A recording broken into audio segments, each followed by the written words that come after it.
Ask anyone how the economy started. First, our ancestors traded spears for pelts.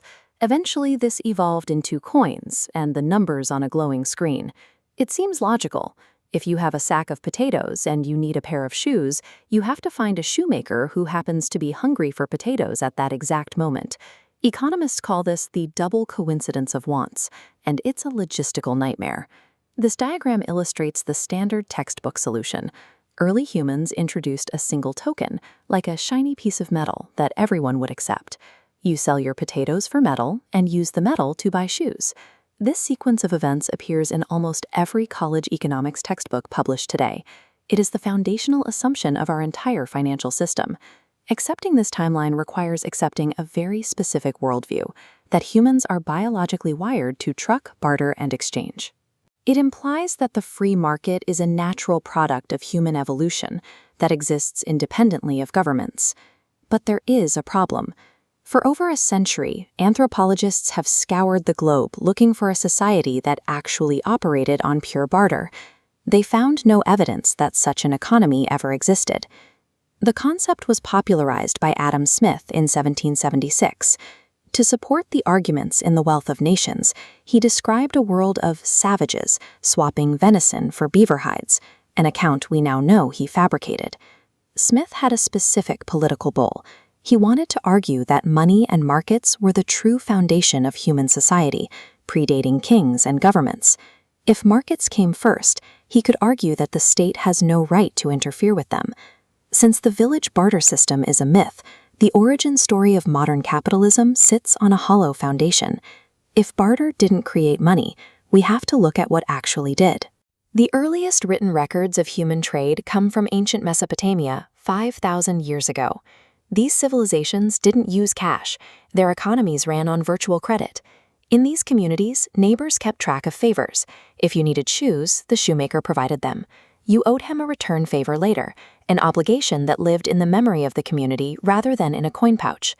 This diagram shows how temple bureaucrats organized favors by inventing a unit of account.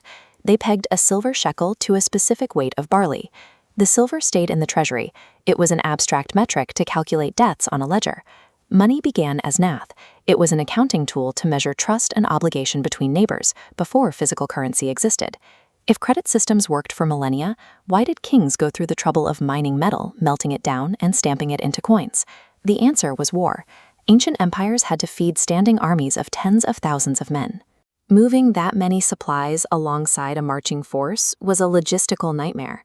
Rulers solved this by minting coins for their soldiers, then taxing the population in those exact coins. To avoid prison, farmers had to sell grain to soldiers. The state used taxes to create a market. This remained the blueprint for centuries. When French General Gallieni conquered Madagascar in 1895, he didn't wait for a market to evolve. He imposed a moralizing tax, payable only in French francs.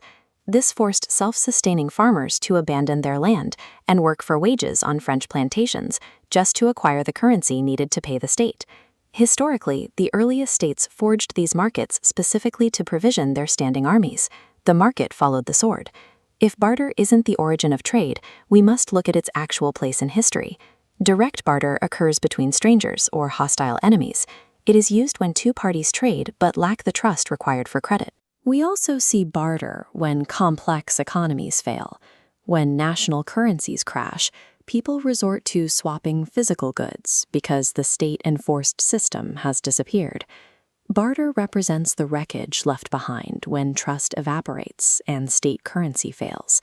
The same mechanics used by ancient conquerors to provision armies now govern global trade. Once the state turned human obligations into quantified numbers, it gained the power to enforce them with absolute precision. This history created a modern trap.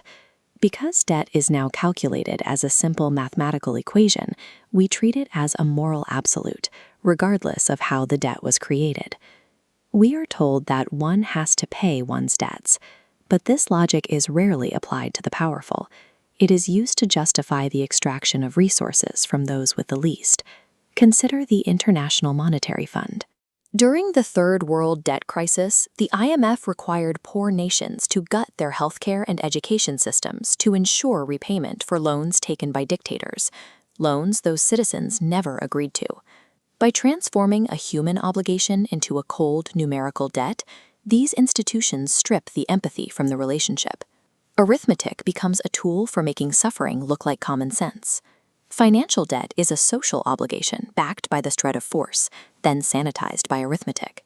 When we see the history, we recognize the fiction. People are beginning to understand that the current rules of global finance were designed, not discovered. The system relies on our belief that these rules are unchangeable. But collective action starts with the realization that the ledger is a human invention. Because these laws of economics are human inventions, we have the capacity to change them. The rules were written by people, and they can be rewritten by us.